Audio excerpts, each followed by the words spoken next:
All right, fellas, what's happening? So, this competition breathing thing. Actually, I was thinking about this. I'm gonna tell you a couple things you could do inter-comp, like during the competition, to help you. But in reality, these things you should practice, like just on a regular basis. They'll help you, and really maybe even tell you some things you could do during training, just to help develop that a better. Like one of the quickest ways to improve your conditioning and your muscular endurance is actually how you breathe. It's pretty amazing actually. All right, so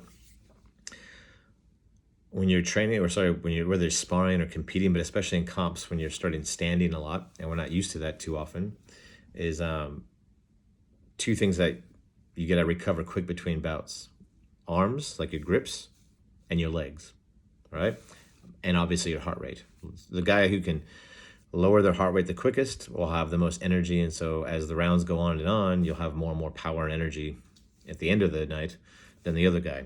So any chance you get to be able to lower your heart rate sooner than other guys, you're actually saving energy, right? So, and this also, dropping the heart rate allows you to be more clear in the head, right? So you can make better decisions. You don't waste as much energy. You're not kind of in that like mode where everything's just sort of happening and you don't know what the fuck's going on. So at the comp, we'll start with that. Like I said, between rounds, if you have a spot anywhere, throw your legs up on a wall. I mean, 90 degrees would be great, but even if it's just here, elevated, the idea is to have them well above your heart. The higher they are, the act of just having your legs up, obviously gravity helps bring a lot of the waste and all the crap back down to the body, so the heart has to work a lot less harder to pump all that stuff up, right? So because you're letting gravity help you out. That lack of stress on the heart helps put less stress on the whole system, so you recover a bit faster. Now, if you add in the breathing to this, it'll also allow the oxygen that you do have, it'll get a much higher percentage of that oxygen will actually get into the muscle tissue, right? Because when we breathe too fast, the CO2 comes out of our body too fast, and it's the CO2 that opens up the cells to let the oxygen in. So if there's not much CO2 because we're breathing so fast, or it's in and out too quickly, then those cells don't open up, and so the little bit of oxygen that you have isn't getting into the muscle tissue. So you get heavier feeling muscles. You can't move as well. I mean, you guys all know all those feelings. So slowing down your breathing helps not only your ability to think more clearly, make better decisions, be more calm. Like you can still be aroused, but calm and be able to take better action. It's saving energy, so as the day goes on, you're going to be more and more powerful near the end of the day compared to the other guys. And that slowing the breathing down actually allows the oxygen that you do have to actually get into the tissue, into the muscles. So how do we do that? There's a couple ways. One of them is just breathe normal. All right, so one of the methods is breathe normal, say 2 or 3, 4 breaths. Side note, try to make as much of your breathing through just your nose. Right? When you breathe through your mouth, it's a lot more sympathetic and it creates more of a stress response. So as often as you can, just breathe through your nose. And that's including during sparring. Just any chance, keep your mouth closed as much as you can. All right, it'll help explain later why. Anyway, so that first method, legs are up, slow down the breathing. So 2 or 3, maybe 4 normal breaths, and then take a nice long, deep inhale, hold it for 4, 5, 6 seconds, and then exhale as slow as you can, right? Now, the main point about that version, if you forget everything else, the main point is making sure that the exhale is a lot longer than the inhale. You spend more time exhaling than you do inhaling. So if you have like a 3-minute block of time to do your breathing and to recover and chill out, whatever it might be, spend most of that 3 minutes either holding your breath or exhaling, right? The inhale should be much shorter. So if you're a numbers guy and you need a structure, then pick a thing where it might be 4 or 5 seconds inhale, hold it for 4 or 5 seconds, and then exhale for like 8 to 10 seconds, or 6 to 10 seconds. Just as long as the exhale is longer than the inhale. That's the main thing. Because as we exhale, we're more parasympathetic, so it's that part of our nervous system that's more rest and digest, better for executive function, like thinking better, making better decisions. It reduces the stress response. It keeps you having that weird feeling in your muscles where you can't move them.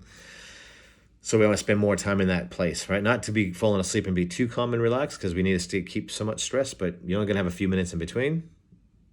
So spend that time exhaling as slow as you can, all right? So that's one option. The second one is where you're going to do, say, 5 normal breaths, again, through the nose. And on the 5th one, take a nice deep breath in and hold it. Hold it as long as you can.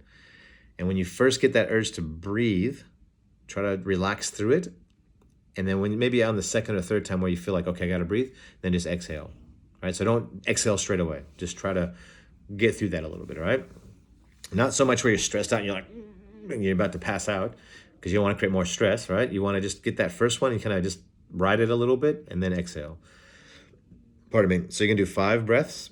On the last one, inhale and hold it as long as you can. And then just let it exhale. Don't force it out. Don't go slow. Just relax your body and the air will come out. And then again, repeat that 5 breaths. And then the last one, hold it. And then exhale, slow, just exhale, sorry. And then repeat that for as many cycles as you want, 3, 4, 5, 10. It really depends on how much time you have and how long you can hold your breath. Like you only have a few minutes and you hold your breath for 30 seconds each time. Obviously, it's only going to be a couple of rounds. But that inhale with the hold breath, it's going to help with the gas exchange and help your body up, keeps the CO2 in there and it keeps building up. And so there's more CO2, which means that CO2 is opening up the muscle cells to allow the oxygen to actually go in there and do its job, right? So, and it also helps slow the heart rate down quite a bit, which again, that helps reduce all these other things. So to summarize, throw your legs up if that's all you can do. While you're throwing your legs up, slow down your breathing by exhaling longer than you inhale, right? So take some normal breaths and then exhale nice and slow. Some deep breaths, exhale nice and slow. Whatever rhythm you want to do, just as long as the exhale is maybe say twice as long as the inhale, okay? The other option is 5 breath. Last one, you hold it as long as you can, and then exhale and repeat that as much as you like, okay? Those are a couple options there, all right? The other one you hear about probably is like box breathing, which is like equal. So what you can do, I'll give you a bonus one. Here you go. So box breathing, which you may have heard of, is where, and you could do that between match rounds or whatever, or matches. And you're going to inhale for, let's say, 4 seconds. Then you hold it for 4 seconds. Exhale for 4 seconds. Hold it for 4 seconds. Inhale. So you inhale, hold, exhale, hold, inhale, hold. So between every breath, every inhale and exhale, you have a hold. And all of those different phases of breathing is the same amount of time. So 4 or 5 seconds is like a good average. That helps kind of just get you in a balanced sort of state, right? So you're not going too parasympathetic, like too relaxed. You're not going too stressed out. It just try to help keep you going there. All right. So practice that at home. Practice that at the end of the night. Practice that at jiu-jitsu. Practice that after class. Practice any of those breathings options between rounds of sparring. Practice breathing through your nose while you're sparring.